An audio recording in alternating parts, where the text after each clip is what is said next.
go for Bitcoin. We've just seen Bitcoin getting powerfully rejected here by important resistance. You can see it was trying to work its way back up, but a big red candlestick has pushed us back to the downside. How much lower can we go on this move? Will altcoins get punished as well? I'm going to break down my latest price targets and a lot more. If you appreciate these day-to-day updates, smash up the likes. Do not forget to subscribe. If you actively want to trade with my community, ijazcrypto.com/TG. We just booked over 211% spot results in the month of May. Incredible trading results. Definitely jump into our group. Now, as you can see here, this is the 4-hourly chart here you're looking at on Bitcoin. And you can see we've been rejected a few times by it, right? You saw this on a couple of days ago, 3 days ago on Monday here. Big move to the upside, pushed back to the downside, moved again to touch it, pushed to the downside. And then we saw the move today.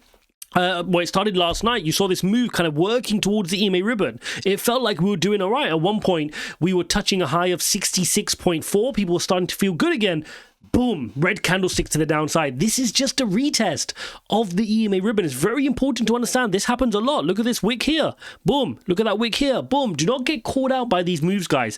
These are just relief rallies whilst the bears take a rest. The fact of the matter is the bears are in control. It's very important to understand that. If I zoom up to the daily chart, you will see exactly what we're facing, right? We lost our EMA ribbon on this candle last week on Thursday, and ever since then we've been rejected by it, right? You can see this attempt on Monday to go back into it and then rejected. Now you're seeing the flippening. The lighter colored EMA ribbon lines, these lighter colored lines, the yellow lines here, are now crossing over the darker colored ones.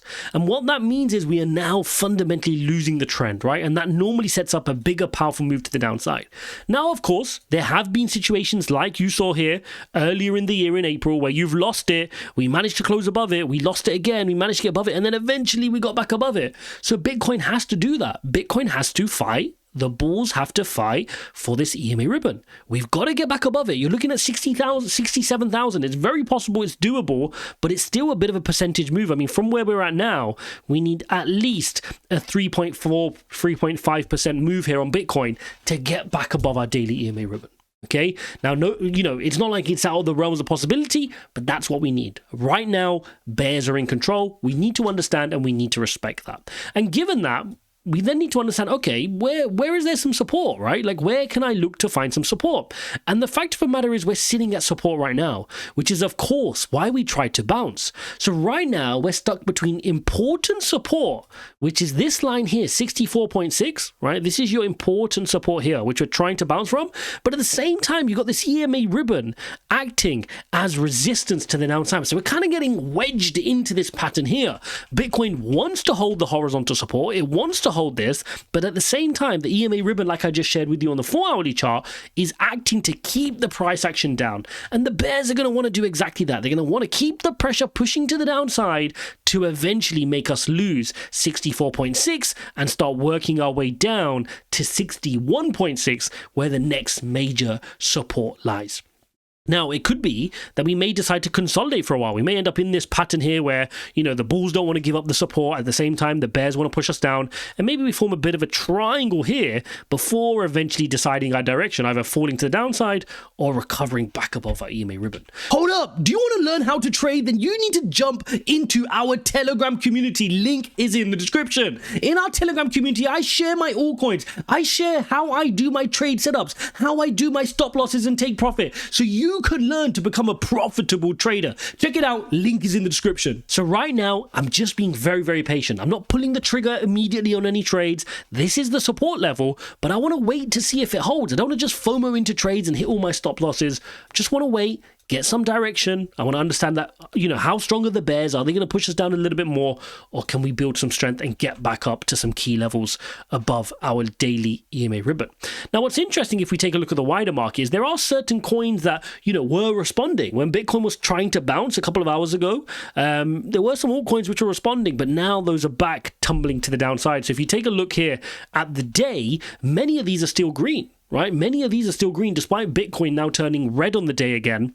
Many altcoins are still up. You got FET, the AI play up 19%. You got AGIX as well, 15.2% behind my head. Let's see if I can move that there. So AI narrative seems to be doing pretty well here today, and definitely one to watch as well. But we need to understand, if Bitcoin cannot hold up, if Bitcoin loses the support, we're going to get another bloodbath. Right? So you got to be very careful. If you're looking to pull some entries, particularly for short-term trades on altcoins, you need to understand the setup can be perfect. You can have the perfect pattern on your altcoin trade. It can be the perfect inverse head and shoulders pattern, and you're getting the breakout. But if Bitcoin decides to lose that support and dump, all your trades are going to get hit stop losses, right? So you got to be very, very careful if you're playing the trading game. Now, if you're looking to DCA for long terms, then great. You buy at prices where you see perceived value. When you feel like markets are pulling back and you think, oh, that's a good nibble, I want to add some more, go ahead and add some more, right? So the other things I wanted to share with you was this. The correlation between Bitcoin and the S&P has been historically strong, right? Ever since the bear market, we've been following it and they've been pretty much correlated. But look at this inflection point here. We're starting to see recently here that the S&P, the traditional markets, are green, and they're green again here today. But Bitcoin, again, is still kind of, sideways to struggling. And so that's starting to suggest that this is a crypto-specific issue. This is a flush out on crypto, which, look, isn't the end of the world. We know crypto is the asset class with the most easy access to leverage, right? Any person can just sign up and get access to a whole bunch of leverage. So we know that when you get a couple of percent moves in crypto, it's exacerbated to like 5, 6, 7% simply because of the leverage in the system. So the fact that we're seeing this dump here isn't too bad. It's actually good to flush out that leverage. And sometimes it's important to remind yourself of things like this. Over 14 million of the Bitcoins are currently held by long-term investors. So let's put this into perspective. We know there's only ever going to be 21 million Bitcoins, right? That's what was programmed by Satoshi, of which some people estimate about 3 million are lost. Right? People have lost their ledgers, people have lost it in wallets which aren't accessible. So you're talking about 18 million, roughly, the experts say, that are up for grabs, of which 14 million of those Bitcoins are held by long-term investors at a profit, right? So this is all to say that, look, the people holding right now have an incentive to hold. They don't need to panic sell. They're not underwater on their investment. They can easily leave it, carry on doing what they do day to day, and they know their Bitcoin's in the green. Right? So you need to understand that Bitcoin has a strong holder base right now. And this is further backed up by things like this. Michael Saylor MicroStrategy acquires another 12,000 Bitcoins for almost $1 billion. I mean, he's buying the dip. Right? Do you think you're smarter than him? Do you own more Bitcoin than him? Do you have a bigger net worth than him? And yet you want to listen to your friend down the road who works in like a supermarket? Come on, guys. You got to be a little bit smarter. Those that have always done well have conviction. They stick to their conviction and they do what appears to be boring. Even when the market is dumping, he has the ability to say, you know what? I'm going to buy. And this guy's done it for a very long time, guys. I've been around this space for long. Every time you see a red day, anytime you see a bit of a bloodbath in the market, you can almost bet your bottom Bitcoin that Michael Saylor will come out with an announcement a couple of days ago saying, I bought that dip. And that's exactly what we've got here. So he's buying the dip. The other thing I wanted to share with you was the narrative around Ethereum. Don't sleep on Ethereum, guys. I mean, so many videos where I always say that every bull market, I always regret not buying enough ETH. And that's not to say I don't buy any. I buy them. I always tell you guys, buy veg, buy your veg, eat your veg, eat your veg. Don't forget Bitcoin. Don't forget Ethereum.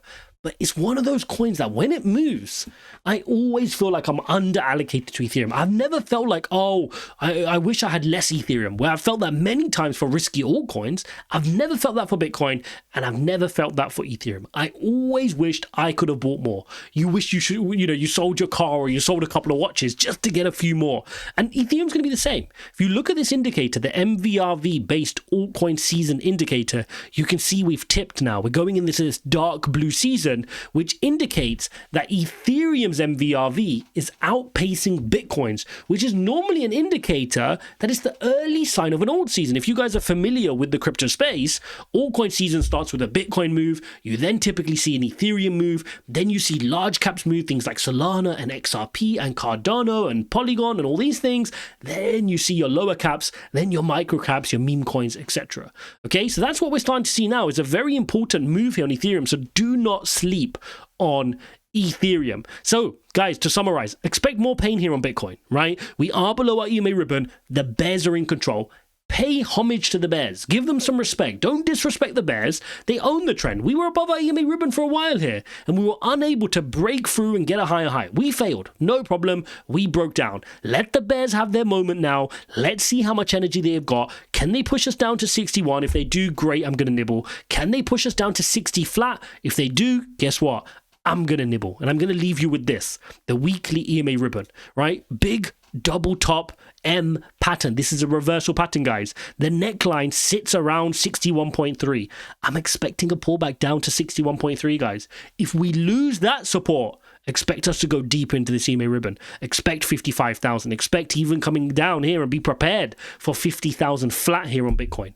And that is then a proper pullback, because the reality is Bitcoin, ever since moving from these levels where we pumped all the way from, you know, prices of 24, 25,000, hasn't had a meaningful pullback. This is not a pullback. This was an uptrend. Look at that, guys. This consolidating whilst going up like this. Then it had another big move. Then a slight pullback. It wicked to the EMA ribbon. Like, you touched the EMA ribbon so briefly for less than a day, and then it bounced. So Bitcoin needs a pullback. It's healthier for the long term. I know it doesn't feel like it when your portfolio is red, but it's another opportunity. Are you going to seize on it, or are you going to be one of the others who panic sell? Let me know how you're feeling about the markets in the comment section below. If you actively want to trade with me, ijazcrypto.com/TG. Thanks for watching, and I'll see you in the next one.